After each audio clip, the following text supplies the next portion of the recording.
大家好，我是爱喝冰可乐的马克。最近杭州气温呢已经到了40度了，这个天气，这个气温，这个时候来一杯冰镇的可乐，幸福感直接拉满。我跟你讲 ，Oh my God！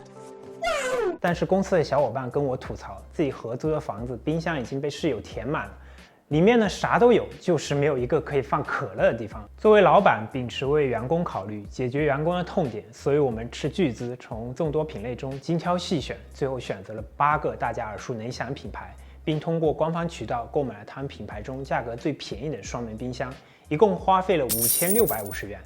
唉，都是为了员工，也是为了大家，都是小钱。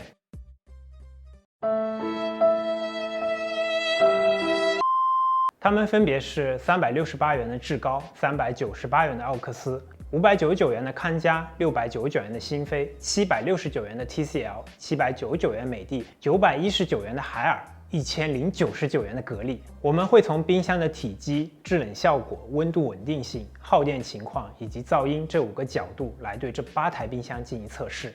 8台冰箱的体积有35升的奥克斯和志高，也有137升的海尔，最大和最小呢相差了100升。但说实话，在购买前，我们去看了他们的官方宣传页，这个图片里展示的比例，我是真的不知道它到底有多大。什么参照物对比法，在 Adobe Photoshop CC 2022面前都是弟弟。还有谁？就比如说奥克斯和美的这个，都比厨房的桌面都高出了一截。但实际他们是这样的，是不是很离谱？怪不得商家都会标注图片仅供参考，请以实物为准。现在真的是体验了一回。这些冰箱的容量有大有小，那具体能放多少东西呢？于是我们购买了200听330毫升的可乐，这下真的可乐自由了。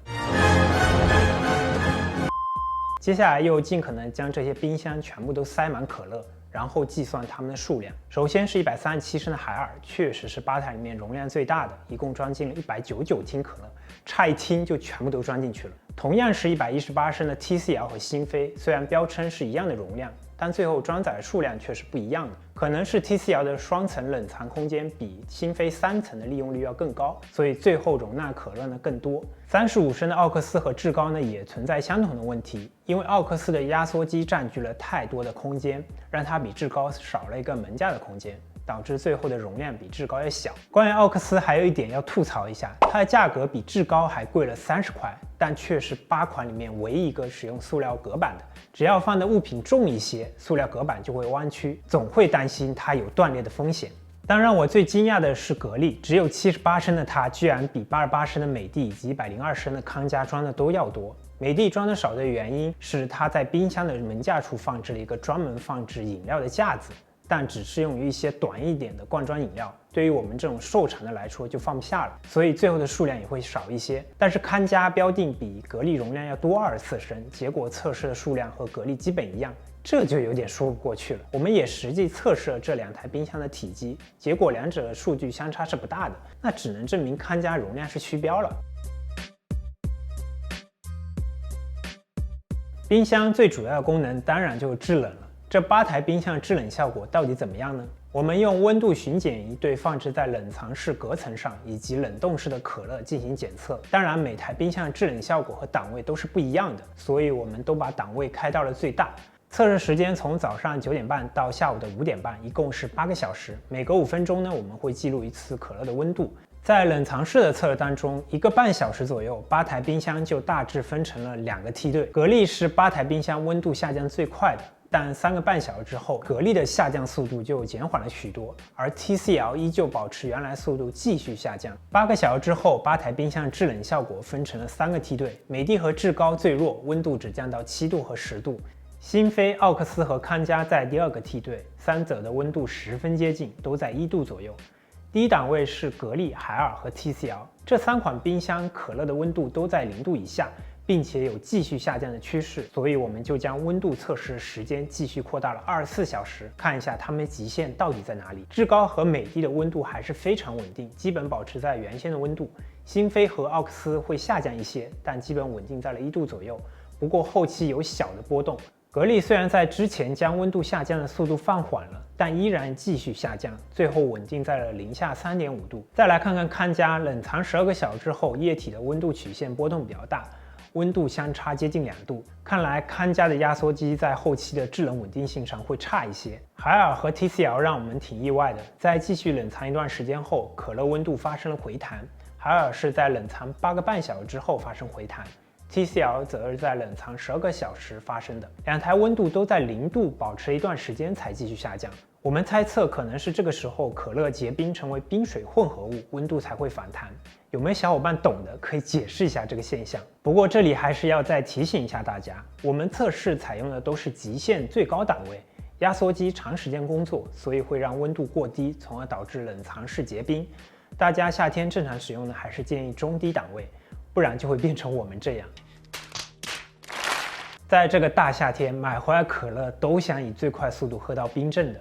可乐最佳的温度呢是在3度，所以我们就将这些可乐放进了冷冻室，快速降温。8台冰箱格力的速度是最快的，只用了1个小时就将可乐温度降到3度。果然价格是对得起这个效果的。海尔和 TCL 紧随其后，志高是8台里面最慢的，需要1个半小时才行。降温最快的是格力，那最后谁的温度会是最低的呢？在运行24小时之后，8台冰箱冷冻效果也分成了4个等级。第1级依然是格力和海尔，冷冻效果是最好的，基本保持在零下27度左右。TCL 和新飞保持在零下25度，表现也比较优秀。奥克斯和康佳位列第3档，但是康佳依然有冷藏测试时的温度波动。美的和志高这2款的制冷效果和冷藏一样，依然排名最后。它俩和第1名的格力相差10度左右，这个制冷效果都不知道怎么说了，不堪入目。但是这制冷效果好，并不代表它温度就稳定，毕竟稳定的温度可以让食物得到更好的保鲜。这8台冰箱的温度稳定性上有没有拉开差距呢？我们还是在冰箱的最高档位中，这一次放入了相同数量的矿泉水以及冷冻产品，使用温度巡检仪测试冰箱隔板以及抽屉的温度变化，运行1个晚上得到如下曲线。我们从中选择稳定运行的4个小时曲线，计算4点的温差，得到最后的平均值。这里要先说明一下，有些冰箱呢是有3个隔板的，而有的只有2个或者只有1个，所以我们会在冰箱内壁布置点位。像志高、奥克斯都没有抽屉，我们会直接在底部安置点位。在4个点位的温差表现上面，海尔表现的是最好的，平均温差只有0.575度。4点中温差最小的只有0.3度，反而康佳的温差就有点离谱了，平均温差居然有6.6度。查看温度曲线，运行4个小时后，康佳开始波动，温度曲线呢大起大落。然而初始的4个小时却表现很好，这和我们之前说的康佳在后期压缩机工作不稳定有很大关系，所以造成了它温度变化的巨大。现在租房不会像以前在学校里担心寝室的限电，但是一台大功率的冰箱的耗电量，对于我们这种打工仔来说也是抗拒的。这8台冰箱都标注了3级能效，但大部分都说自己2天只要1度电。那到底有没有宣传那么省电呢？我们用功率表记录了8台冰箱在同等负载下实时的功率，以及24小时最高档位下的累计耗电量。测试结果显示，8台冰箱的最高功率呢都在100瓦以下，说不定有些小伙伴的手机充电功率都比冰箱要高。所以如果你是打算放在寝室，那也是不会有跳闸风险的。等一下，这是可以说的吗？其中康佳的最高功率达到99瓦，即使稳定下来功率也有93瓦。像新飞、海尔虽然最高功率在90瓦以上，但稳定之后保持在70瓦左右。剩余的5款最高功率都在80瓦以下，其中美的最低只有不到60瓦。我想现在除了 iPhone， 应该没有手机的充电功率比它要低了吧。在耗电方面，8台冰箱开到最高档位，耗电量也是非常恐怖的。功率最高的康佳一天的耗电量居然达到了1.6度电，海尔和新飞也是紧随其后，和康佳差不太多。但除了海尔，其他2台并没有用更高的耗电量带来更好的性能。反观隔壁的美的，虽然它的制冷效果不是最好的，但是人家也省电啊，一天只要0.7度电，起码还能让我心里安慰一下。一个字，绝。志高和奥克斯虽然体积只有35升，但耗电量确实一点也不输它们，一天的耗电量也有1度半。当然了，我们也测试了正常低档位的使用耗电量，康佳呢也是不负众望，依然在耗电量遥遥领先于同行，一天也要接近1度电。而其他7款冰箱都是半度左右，基本和厂家宣传的2天1度电是对上的。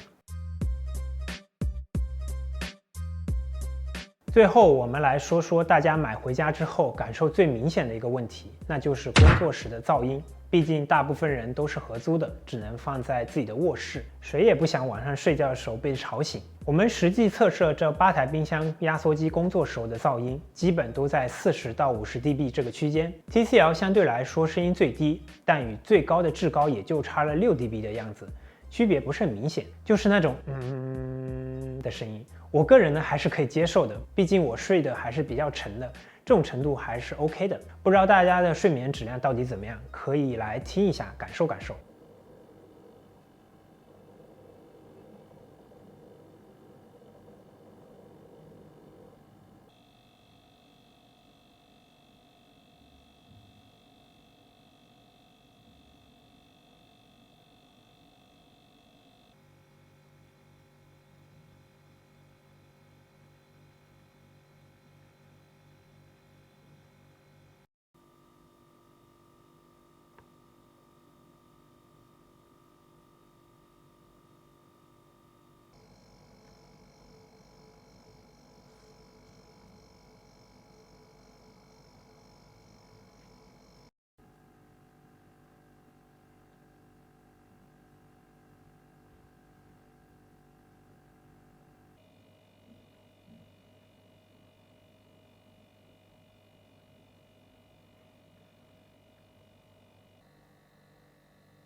OK， 经过1个多月6轮的测试，我们在每一轮都对这8台冰箱进行了排名赋分，再经过我们缜密的数学计算，8加7除以7，那么最终我们马克杯小冰箱争霸赛的冠军是118升的 TCL， 比较大空间，再加上较低的耗电量，让你可以放进更多东西的同时，也不用担心噪音。同时它的制冷效果也不错，虽然没有格力和海尔那么强，但在日常使用中已经完全足够了。